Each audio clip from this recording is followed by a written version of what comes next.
누가복음 24장 1절부터 12절까지 읽겠습니다. 안식 후 첫날 새벽에 이 여자들이 그 예비한 향품을 가지고 무덤에 가서 돌이 무덤에서 굴려 옮기운 것을 보고 들어가니 주 예수의 시체가 되지 아니하더라. 이를 인하여 근심할 때 문득 찬란한 옷을 입은 두 사람이 곁에 섰는지라. 여자들이 두려워 얼굴을 땅에 대니 두 사람이 이르되 어찌하여 산 자를 죽은 자 가운데서 찾느냐. 여기 계시지 않고 살아나셨느니라.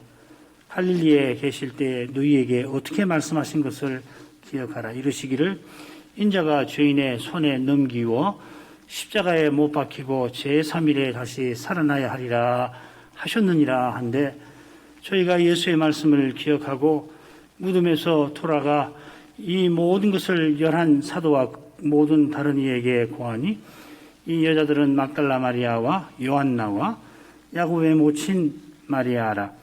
또 저희와 함께한 다른 여자들도 이것을 사도들에게 고하니라. 사도들은 저희 말이 허탄한 듯이 배워 믿지 아니하나 베드로는 일어나 무덤에 달려가서 굽으려 들여다보니 세마포만 보이는지라. 그 된 일을 기이 여기며 집으로 돌아가니라. 지난 넉주에 요한복음에서 그리스도의 순환을 우리가 살폈는데, 오늘부터는 이 누가복음에서 그리스도의 부활을 함께 생각하고자 합니다. 바울 사도가 주께 받은 것, 곧 나의 전한 그 말을 굳게 지키고 헛되이 믿지 아니하였으면은 이로 말미암아 구원을 얻으리라 담대히 전했지요. 담대히 전한 그 복음을 내가 부끄러워 아니하노니 모든 믿는 자에게 구원을 주시는 하나님의 능력이라 자랑스럽게 그 복음을 자랑스럽게 여긴다 고백하였습니다. 이런 담대한 전파와 자랑스러운 고백은 사도가 전한 복음이 이 구원을 주시는 하나님의 능력인데 있는 것입니다. 사도가 주께 받아 전한 복음이 바로 그리스도의 십자가와 부활입니다. 복음을 전한다는 것은 결국 그리스도를 전하는 것입니다.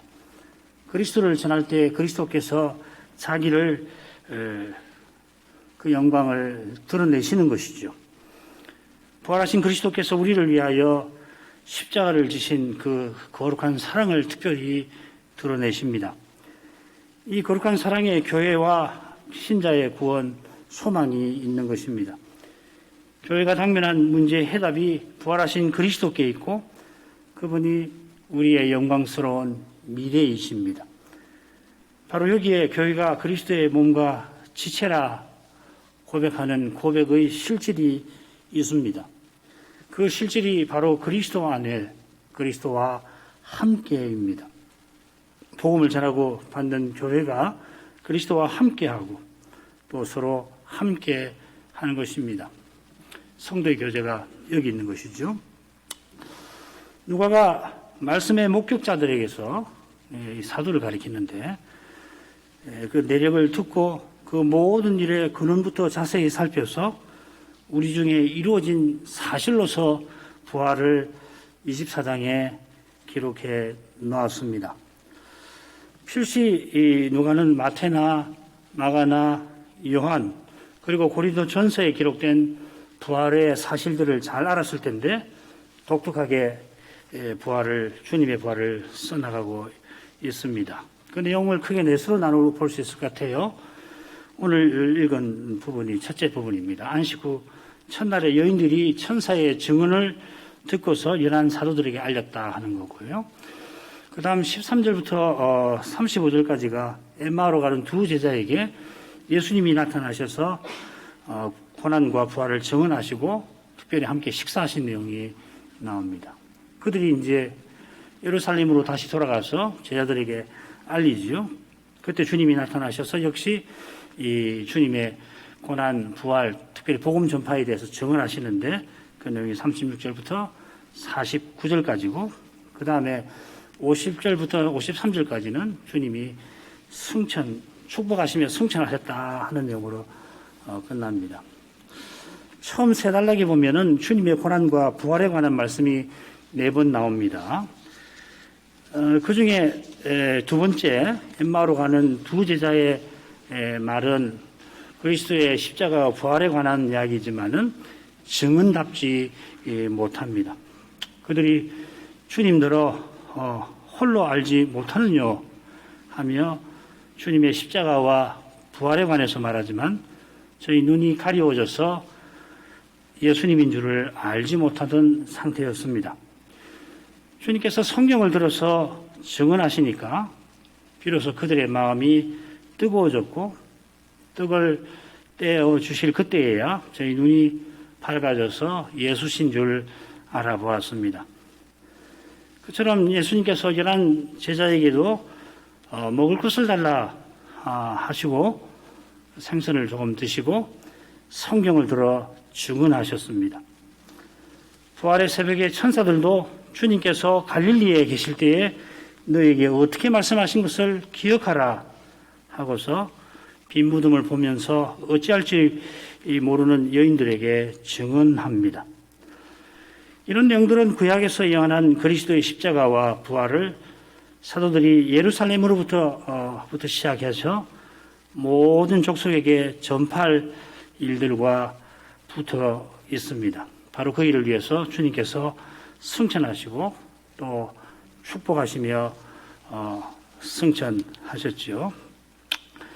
오늘 처음 부분입니다. 예비일 금요일입니다. 늦게서야 여인들이 향품을 겨우 준비하고는 안식 후 첫날 일요일이죠. 새벽에 무덤을 찾아가지만은 주님의 시신을 찾지 못합니다. 그게 첫 번째 부분이고, 그때 두 천사가 염려하는 여인들에게 주님의 말씀을 일깨워 줍니다. 7절까지고요. 놀랍게도 여인들이 그 말씀을 기억하고서는 사도들에게 전합니다. 10절까지. 자, 그런데 사도들은 믿지를 않고 베드로만 빈 무덤을 찾아갔다 하는 내용으로 되어 있습니다. 주의 말씀을 기억하는, 믿는다는 이야기거든요. 이건 결국 여인들과 믿지 아니하는 사도들이 대조를 이루고 있습니다. 1절부터 4절 상반절까지 읽겠습니다. 안식 후 첫날 새벽에 이 여자들이 그 예비한 향품을 가지고 무덤에 가서 돌이 무덤에서 굴려 옮겨온 것을 보고 들어가니 주 예수의 시체가 되지 아니하더라. 이를 인하여 근심할 때에 안식 후 첫날 새벽에 여인들이 무덤을 찾습니다. 바로 이날에 예수님이 부활하셨습니다. 이것은 주님께서 제3일에 살아나야 하리라 예언을 하신 데서 그처럼 성경대로 사흘날에 부활하셨다. 잠자는 자들의 첫 열매가 되셨다. 증언한 데에서 사도가 증언한 데에서 분명히 아는 겁니다. 이 터에서만 제3일에 안식 후 첫날에 돌이 무덤에서 굴려 옮겨진 그 사실도 제3일에 부활하신 증거가 될 수가 있을 겁니다. 돌이 옮겨져서 여인들이 무덤 안에 들어갔더니 주님의 시신이 보이지 않았다고 해서 주님께서 그날 부활하셨다 결코 단정하지 못할 것입니다. 그처럼 제3일에 주님께서 막달라 마리아를 비롯해서 11 제자에게 나타나셨다고 할지라도 그날 주님께서 부활하셨다고 단정하지 못합니다. 주님께서 제3일에 부활하실 것을 예언하셨고 사도가 그 예언대로 더 거슬러 성경대로 이루어졌다고 증언하니까 교회는 그렇다고 고백하는 것입니다.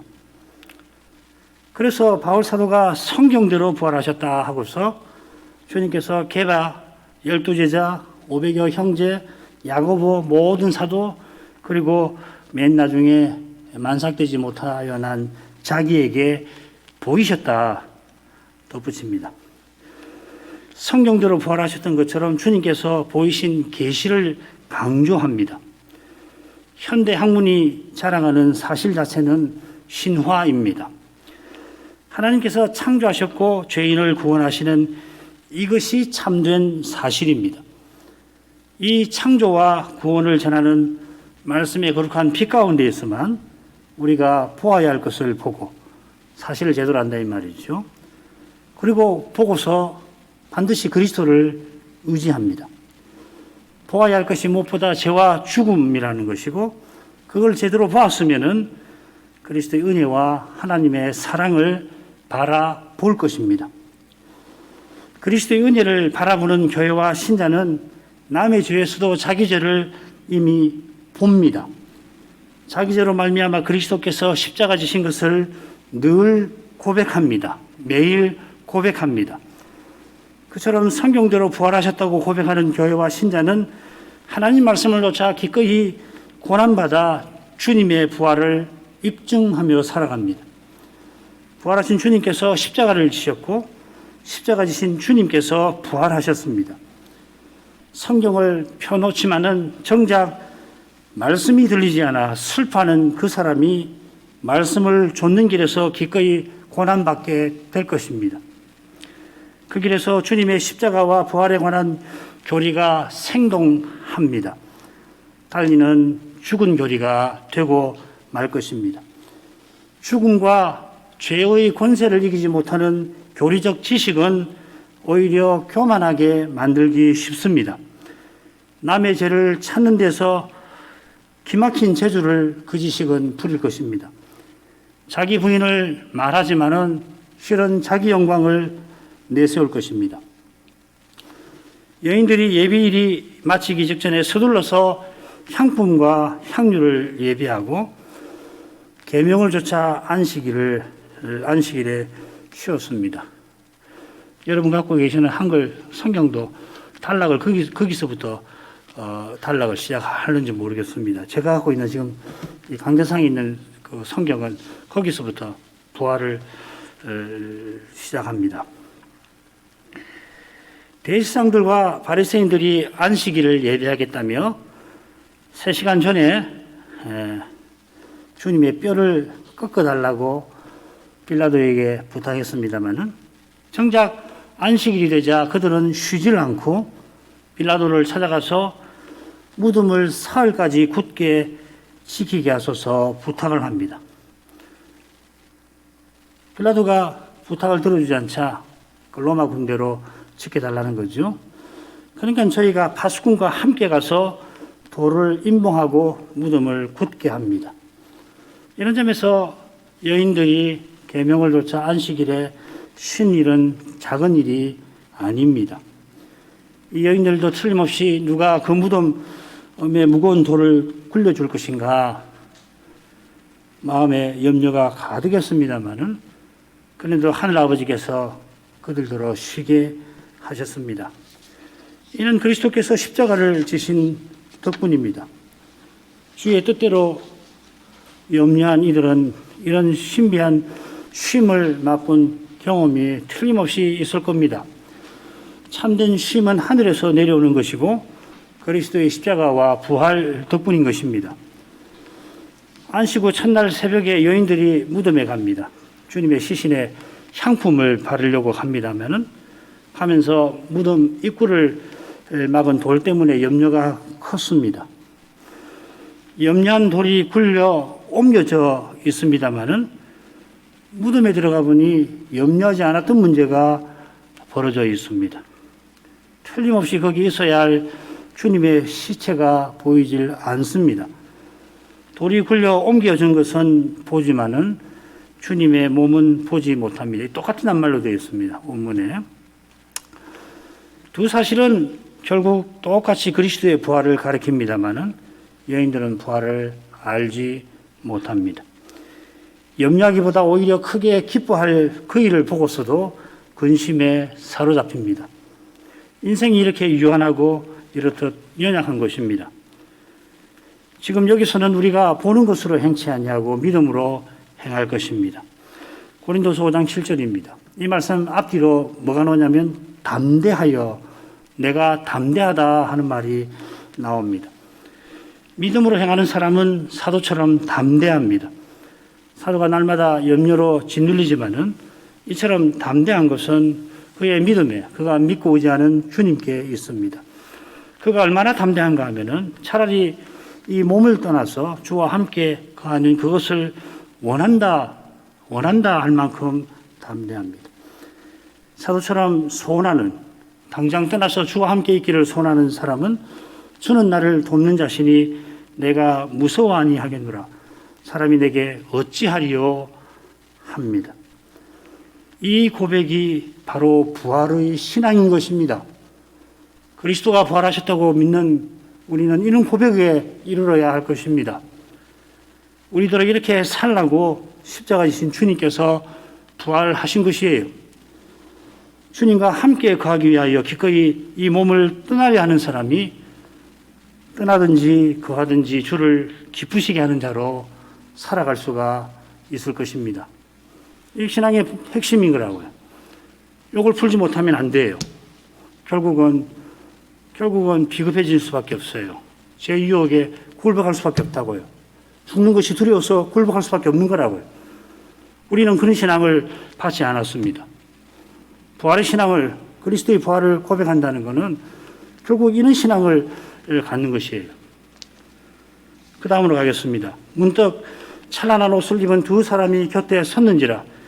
여자들이 두려워 얼굴을 땅에 대니 두 사람이 이르되 어찌하여 산자를 죽은 자 가운데서 찾느냐. 여기 계시지 않고 살아나셨느니라. 갈릴리에 계실 때에 너희에게 어떻게 말씀하신 것을 기억하라. 이러시기를 인자가 죄인의 손에 넘겨 십자가에 못 박히고 제3일에 다시 살아나야 하리라 하셨느니라 한대.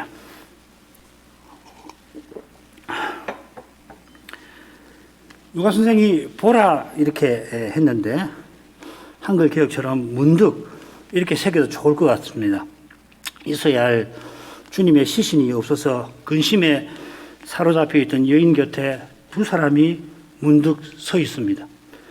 두 사람이 갑자기 곁에 서 있는 것만도 여인들을 놀라게 했을 텐데 찬란한 옷을 입은 두 사람이 있었으니 그들은 두려워서 땅에 엎드려집니다. 두 사람 천사지요. 23절에 천사라고 되어 있습니다. 마가는 어떻게 말하냐면은 한 청년이 무덤 안에서 우편에 앉아서 지금 기록된 말과 비슷한 말을 여인들에게 했다고 기록하고 있죠. 마가가 천사를 청년이라 한 것은 한 청년, 마가 자신이죠. 겟세마네 동산에서 무서워가지고 벌거벗은 이불을 뒤집어 쓰고 급히 갔는데 예수님이 체포당하신 걸 보고는 그 이불을 벗어두고 벌거벗은 채로 도망한 것과 무관치 않을 겁니다. 마가와 요한은 천사가 흰옷을 입었다 했는데 마태는 그 형상이 번개 같고 그 옷은 눈같이 희다고 증언했습니다. 그처럼 누가가 말하는 이 찬란한 옷은 번개가 번쩍하는 모습입니다. 번개의 옷이라고 되어 있습니다. 장차 인자께서 임하실 때에 번개가 번쩍함같이 임하실 것인데 지금도 하나님께서 천사를 쓰셔서 신속하고 능력 있게 구원의 위대한 일을, 이 부활을 이루신 것을 가리킵니다. 구약시대에 여호와께서 구원의 일을 이루신 그 어떤 경우보다 위대한 그 현장에 여인들이 있습니다. 그에 수행한 천사도 번개 같아서 여인들을 두렵게 만드는데 그 위대한 일을 친히 행하신 하나님은 얼마나 거룩한 분이십니까? 제3일에 다시 살아나야 하리라 하신 그 말씀대로 하나님께서 번개가 번쩍이듯이 그리스도의 부활을 순식간에 이루신 것입니다. 사람의 생각에는 예수의 시신이 돌로 막은 무덤 안에 영원히 그대로 있을 것 같았겠지만은 번개가 번쩍하듯이 죽은 예수를 성부께서 단번에 다시 살아나게 하셨습니다. 장차도 갑자기 나팔 소리가 우리 귀에 들리는 바로 그 순간에 인자께서 우리 눈에 보이실 것입니다. 그리스도의 남은 고난이 채워지고 또 채워져서 더 채워질 것이 없는 그 순간, 우리는 모르니까 고난이 이렇게 클 수가 있을까 싶을 그때, 그 순간이 바로 그리스도의 영광에 나아갈 순간일 것입니다. 믿음의 일도 그런 면이 있는 것 같아요. 강설 준비하면서 생각해 보니까 사람으로서 더 견디기 어려운 바로 그 순간이 주님이 역사하시는 순간일 것입니다. 어려움을 겪고 계시더라도 이것을 꼭 기억하시기를 바랍니다. 누가 선생이 천사를 두 사람이라 한 것은 틀림없이 구약 율법이 말하는 두 증인을 가리킬 겁니다. 번개같이 두려운 용모를 한 천사도 스스로는 증인 자격이 없습니다. 엠마오로 가는 두 제자도 마찬가지입니다. 더 못하지요. 그들은 얼마나 증인 자격이 없는지 주님을 알아뵙지 못했습니다. 주님을 알아모신 두 천사도 그러나 그저 주님의 명령을 받들 뿐입니다. 누가 스스로 영광의 주님을 증언할 수가 있습니까? 주님을 전하는 말씀을 전하는 것이 이렇게 큰 일이라면 듣는 일도 똑같습니다. 그런 태도로만 그리스도를 제대로 전하고 제대로 받습니다. 말씀은 이렇게 받는 것이에요. 이렇게 전해야 하고 이렇게 받는 것입니다. 두 천사가 어찌 산 자를 죽은 자들 가운데서 찾느냐 합니다. 근심하다가 이제는 두려워하는 여인들에게 꼭 필요한 질문을 던집니다. 여인들은 죽은 자들 가운데서 죽은 자를 허망하게 찾았다가 근심한 겁니다. 모든 인생을 올가매는 그 죽음의 올무에 갇혀 있어서 여인들이 천사의 거룩한 용모에 두려워했던 것입니다. 여기 이 근심이라고 하는 표현, 이 사전에 나오죠. 근심할 때 그 근심이라고 하는 표현은 사람이 어찌 해볼 수 없는 곤경에 처한 모습을 가리킵니다. 고린도서 4장 8절에서는 답답한 일을 당했다 이렇게 번역을 해놨습니다. 그 곤경을 벗어나는 길은 산자이신 그리스도를 찾는 데서 열리는 것입니다. 죄와 죽음의 권세를 벗어날 길, 구원과 소망의 길이 오직 그리스도께 있는 것입니다. 두 사람은 던진 물음에 참된 답을 여인들에게 이어 전합니다. 여기 계시지 않고 살아나셨느니라. 여기는 죽음의 영역인 무덤을 가리킵니다. 예수께서 살아나셨으니 무덤에 계실 필요도 없고 계셔서도 안 됩니다. 두 사람은 여기 계시지 않으니 부활하셨다 말하는 것이 아니라 주님의 말씀을 기억하라고 합니다. 바로 거기에 참된 해답이 있는 겁니다. 특별히 이 갈릴리에 여전히 계실 때에 주님께서 어떻게 말씀하셨는지를 기억하라 합니다. 그 여전이라는 말을 넣는 게 좋아요. 거기에요. 그러지 않고 이 갈릴리에가 두드러지면은 이 말씀을 조금 오해할 수가 있습니다. 천사가 인용하는 말씀이 누가복음 9장 22절에 나옵니다. 41절에 나오지만은 22절 같아요. 41절도 마찬가지인데 이 9장 22절이나 44절은 가이사랴 빌립보와 변화산에서 하신 말씀입니다. 가이사랴 빌립보나 변화산은 갈릴리가 아니지요. 이두레라고 하는 것이죠. 그죠? 그런 점에서 갈릴리에 계실 때라고 하면 곤란합니다. 그처럼 주님께서 예루살렘 올라가시는 길에서 자기의 순환과 부활에 관하여 다시 말씀을 하시죠. 갈릴리에 계실 때 말씀하신 게 아니라 예루살렘 올라가는 길에서 이런 내용에 비추어 갈릴리에 여전히 계실 때라는 말은 무슨 말이냐면은 주님께서 마지막 예루살렘에서 고난 받으시기 이전이라 하는 뜻입니다. 이게요. 시간이 중요한 거예요. 예루살렘에 마지막으로 올라가셔서 고난 받기 이전에 이런 말씀을 하셨다 하는 말입니다. 돌려서 말씀드리면 누가는 주님의 부활을 이야기할 때 예루살렘을 대단히 중요하게 생각합니다. 그 이유는 사도행전 1장으로 가면은 알 수가 있고 이 사도행전과 누가복음과 사도행전을 한데 놓고 읽을 때에 예루살렘이 대단히 중요합니다. 다음에 이야기하도록 하고요. 그런 점에서 누가복음 24장의 마지막 단락이 누가가 정하는 부활을 이해하는 데 중요합니다. 예수님의 승천이 중요합니다. 반면에 마태는 주님의 부활을 전하면서 갈릴리를 강조하죠. 그래서 여인들에게 주님께서 갈릴리로 가서 거기서 주님을 만나라 그렇게 전하라고 하셨죠. 마찬가지로 마태복음 28장 마지막에 갈릴리 어느 산에서 예수님이 사도들을 온 천하에 보내신 일이 기록이 되어 있습니다. 마태도 누가처럼 사도들이 온 천하에 가서 그리스도를 전하라 명령하신지를 전합니다마는 그곳이 갈릴리라고 하는 것을 강조합니다. 요한은 예루살렘을 강조합니다. 자, 이것은 그 50절 이하에서 좀 더 생각해 보죠. 두 천사는 정인답게 예수님을 전하는데 주님께서 말씀하신 그 말씀을 이어 말합니다. 아까 말씀드린 대로 누가복음 9장 22절 같은데 이 9장 이 부분을 공부할 때 자세히 살피기로 하고, 우선 2절은 9장 22절은 예수님께서 제3일에 다시 살아나야 하리라 하는 것을 강조합니다. 거기서는 반드시 그런 일이 있을 것이다 주님이 예언하십니다. 그리고 그 일은 일어났습니다. 반면에 천사는 그 말씀을 인용하는데 인자를 강조해요. 부활하신 주님은 사람 대신 하나님이십니다. 아울러서 천사는 장로들, 대지상들, 서기관들, 예수님은 장로들, 대지상들, 서기관들이 나를 핍박할 거다 했는데 천사들은 그들을 죄인들이라고 부릅니다. 누가는 이 십자가와 부활 전에 이 죄인들이라는 표현을 자주 씁니다. 그때 죄인들이 누구냐면은 대지상과 장로와 서기관들이 멸시하는 그런 사람들을 가리키는 말이에요. 누가가 보기에는 멸시하는 이 대지상, 장로, 서기관들이 누구보다 죄인들이라 말하는 겁니다. 아울러서 누가복음에서 처음으로 죄인이라는 말을 누가 사용하냐면 주님이 부르실 때 베드로가 처음 사용합니다. 베드로가 주님의 거룩한 영광 앞에서 나는 죄인이니 나를 떠나소서 했지요.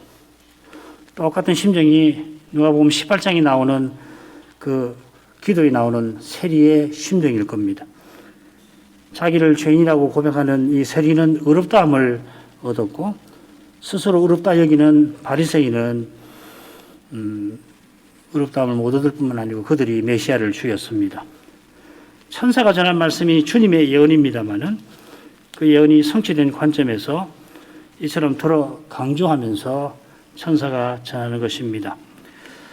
자, 그 다음으로 가죠. 8절부터 10절 읽겠습니다. 저희가 예수의 말씀을 기억하고 무덤에서 돌아와 이 모든 것을 전한 사도와 모든 다른 이에게 고하니 이 여자들은 막달라 마리아와 요한나와 야고보의 모친 마리아라. 또 저희와 함께한 다른 여자들도 이것을 사도들에게 고하니라. 사도들이 기억하라 했는데 여인들이 주님의 말씀을 기억합니다. 자, 이것이 이어지는 말씀 마지막 부분 이해하는 데 중요할 겁니다. 여인들이 모든 일을 사도들에게 고합니다. 9절에도 그랬고 특별히 10절 마지막에도 이것을 사도들에게 고하니라. 마치 여인들이 예수님의 말씀을 사도들에게 전하는 사람처럼 보입니다. 중요한 것은 여인들이 천사의 말을 듣고 주님의 말씀을 기억하고 믿었다 하는 점입니다. 물론 이 부활절 새벽에 여인들에게 일어난 사건들을 보면 좀 더 살필 복잡한 내막은 있어요. 김홍재 목사님 책을 꼭 읽어보시면 도움이 될 겁니다. 그런 내막을 참조하되 누가는 여인들이 퍽 믿음 있는 태도를 취한 것으로 그려내고 있습니다. 여인들의 이 기억은 단순한 의식작용이 아닙니다. 예수님이 마가의 다락방에서 교훈한 대로 성신께서 기억하게 하신 것입니다. 마태복음 28장 8절에 보면은 그 여인들이 무서움과 큰 기쁨으로 무덤을 빨리 떠나 제자들에게 알게 하려고 다름질했다. 그렇게 되어 있습니다. 큰 기쁨으로 부활을 믿었다는 이야기죠. 게다가 길에서 주님을 만났으니까 그들이 사도들에게 전할 때는 확신을 가지고서 전한 겁니다. 이것은 사도들의 반응에 비춰 중요한 의미를 가질 겁니다. 11절 12절 넘어갑니다. 사도들은 저희 말이 허탄한 듯이 베어 믿지 아니하나 베드로는 일어나 무덤에 달려가서 굽으려 들여다보니 세마포만 보이는지라. 그 된 일을 기이 여기며 집으로 돌아가니라. 누가 선생은 이 사도들이 믿지 못하는 것을 강조하고 있습니다. 저희 말 이렇게 번역을 해놨는데 그렇게 번역하면 안 됩니다. 이 말씀들이라고 해야 정확합니다. 여인들이 말한 건 맞지요. 그러나 여인들이 주님의 말씀을 기억하고 주님의 말씀을 전했던 겁니다. 자기 말들 한 거 아니지요. 사도들에게 이 말씀들이 허탄한 듯이 보였다 했습니다. 허탄이라고 하는 말은 거짓되고 믿음지 못하다 하는 뜻인데, 이 사용된 이 말은 무슨 뜻이냐면 허튼 말이라는 말입니다. 설마 이 사도들이 주님의 말씀을 함부로 대하지는 않았겠습니다마는 그 말씀을 전하는 여인들을 무시한 것입니다. 여인들을 믿지 아니하나, 그 믿지 아니하다 하는 말도 거기에 여인들이라고 써놔야 됩니다. 누구를 믿지 않냐면 여인들을 믿지 아니하였다 이렇게 되어 있습니다. 주님께서 길에서 여인들을 만나 주님의 말씀을 제자들에게 전하라 하셨습니다마는 앞으로 주님의 말씀을 온 세상에 전할 제자들은 아직 이런 상태였습니다. 이런 데서 성경이 참 하나님 말씀이구나 알게 됩니다. 그처럼 누가 선생이나 사도들이 과연 하나님 말씀을 전한 사람이 맞구나 하는 것을 알게 됩니다. 그분들은 자기들이 죄인인 줄을 겸손히 고백한 사람들입니다. 당시 남성 중심 사회의 분위기에 비추어도 이런 기록이 남아있다는 것이 놀라운 점일 뿐 아니라 지금 여성의 인권을 드높이는 지금도 그러합니다. 여성도 남성과 똑같이 스스로는 죄를 깨닫고 겸손히 고백하지는 못해요. 이 점에서 남자나 여자나 드날 것이 하나도 없지요. 여성도 남성과 똑같이 스스로는 하나님 말씀이 허탄하게 보일 뿐입니다. 성신의 가마 아니고서는 아무도 사람이 전하는 복음을 하나님 말씀으로 받지를 못해요. 사람이 저희 복음을 전하는데 하나님 말씀으로 받는 이런 일은 우리 사는 이 현대 사회에서 더욱 기적 같은 일입니다. 다른 시대에도 기적이지만은 정말 이런 시대에 이런 고백을 하는 교회는 기적 같은 현상입니다. 그리고 이런 기적 없이는 그리스도의 교회가 그리스도의 몸답게 서나가지 못합니다. 이런 일이 없으면 안 돼요. 이런 기적이 있어야 합니다. 달리 은혜라고 말하는 것이죠. 베드로는 다른 사도들과 다릅니다마는 스스로는 다른 사도들보다 결코 낫지 못합니다. 그가 여인들의 말을 듣고 일어나 무덤에 달려갑니다.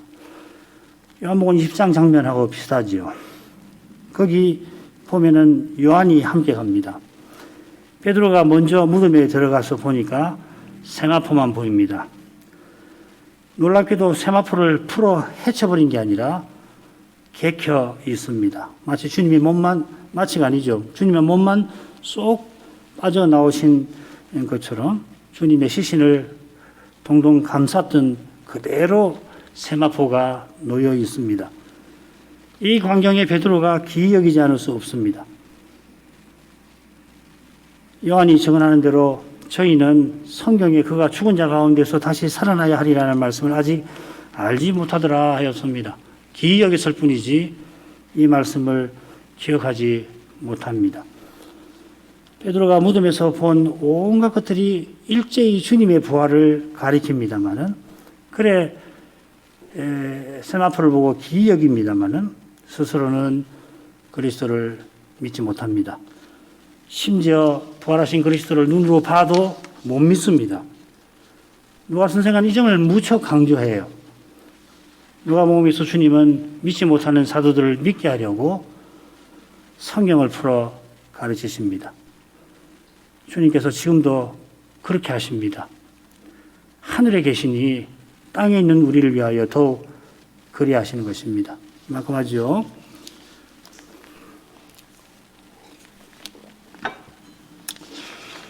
여인들이 부활의 날 새벽에 준비한 향품을 가지고 주님의 무덤으로 가면서 무덤을 막은 돌을 누가 치워줄까 염려하지만은 이미 돌은 굴려져 있었습니다. 정작 그들이 전혀 염려하지 않았던 일이 무덤 안에 벌어져 있습니다. 주님의 시신이, 있어야 할 시신이 없습니다. 이게 염려할 일이 아니라 크게 기뻐할 일입니다만은 인생은 어찌할 바를 모릅니다. 게다가 갑자기 곁에 두 사람이 섰는데 번개 옷을 입고 있어서 여인들이 두려워 땅에 엎드러집니다. 부활의 현장에서 인생 스스로는 죄와 죽음의 현실에 갇혀 있습니다. 천사들이 여인에게 주님 말씀을 기억하라며 주님께서 마지막 예루살렘 방문 전에 하신 말씀을 증언합니다. 주님이 이미 말씀하신 대로 살아나셨습니다. 여인들이 놀랍게도 주님의 말씀을 기억합니다. 마태의 증언에 따르면 여인들이 사도들에게 이 부활 사실을 전하러 가는 길에 주님이 여인들을 만나 주십니다. 여인들이 확신에 차서 사도들에게 가서 전합니다. 자, 그런데 사도들은 여인들이 전하는 이 말씀들을 허튼 말로 여깁니다. 여인들이 주님의 말씀을 기억하고서 기억한 말씀대로 주님을 길에서 배웠는데도 사도들은 믿지 못합니다. 베드로가 무덤에 가서 부활의 분명한 증거들을 봅니다마는 기이한 일로만 여길 뿐입니다. 이런 데서 말씀 깨닫는 일이 오직 성신의 은혜에 있다는 것을 알게 됩니다. 누구보다 주님의 말씀을 기억할 만한 사도들이 허튼 말로 여긴 데에서 말씀을 순수하게 전하고 받는 일은 실로 기적임을 알게 됩니다. 부활한 주님이 행하시는 기적이 맞습니다. 이런 은혜가 주님의 교회에 늘 절실합니다. 목사들과 신학생들에게 말씀 깨닫는 은사를 더해달라고 교회는 기도하셔야 합니다.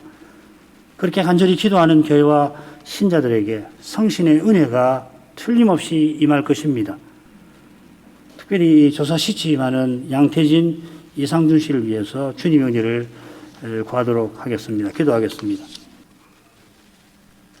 같이 기도하겠습니다. 그리고 하신 아버지, 저희가 여러 주일 요한복음에서 주님의 십자가에 관하여 살피게 하시고 이 밤에 누가복음에서 그리스도의 부활을 살피게 해주셔서 감사합니다. 부활의 새벽에 절 새벽에 주님의 무덤을 찾던 여인들에게서 주님의 십자가 우리 인생에게 얼마나 절실한지 깨우쳐 주십니다.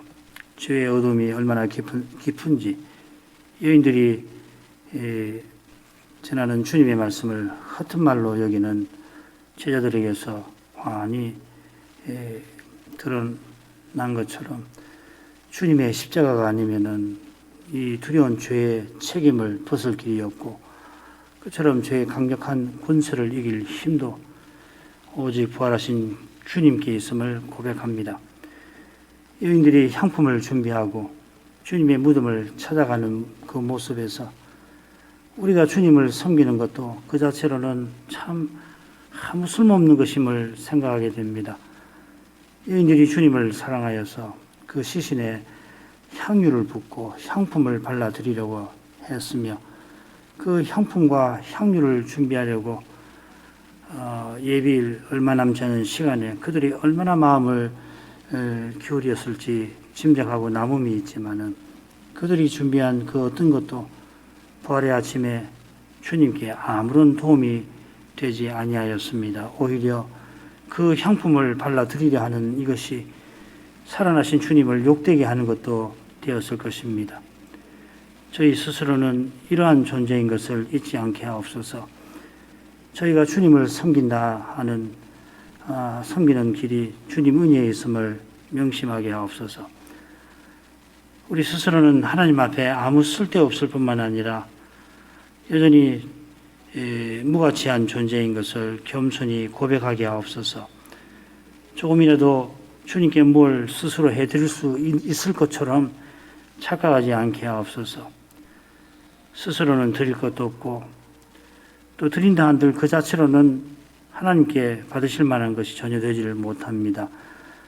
그리스도 안에서만 드릴 수가 있고 성신을 의지함으로만 주님의 일에 감사하게도 저희가 쓰임을 받게 될 것입니다. 그처럼 주의 뜻을 조차 저희가 혹 선을 행했다 하더라도 하나님 은혜로 우리가 최고로 선한 일을 했다 할지라도 우리가 행한 그 선에는 우리의 연약과 부족과 결핍이 늘 있다는 것을 알고 그런 선을 향한 그때의 즉시로 그리스도의 공로를 의지할 마음을 품게 하옵소서. 날마다 그리스도의 십자가를 바라볼 것입니다. 그리할 때 이처럼 연약한 우리도 주님 뜻을 깨닫고 받들고 나아가게 해주시는 그 은혜와 사랑에 감사하게 될 것입니다. 더욱 겸비하여 주님의 은혜를 또 구하게 될 것입니다. 은혜를 구하는 심정은 자기를 부인하는 태도로 틀림없이 이어질 것입니다. 자기를 부인하고 자기 십자가를 지고 주님을 좇는 생활로 나아가게 될 것입니다. 바로 거기서 그리스도께서 부활하신 뜻이 더욱 드러나게 될 것입니다. 저희 몸에서 그리스도가 존귀되실 것입니다.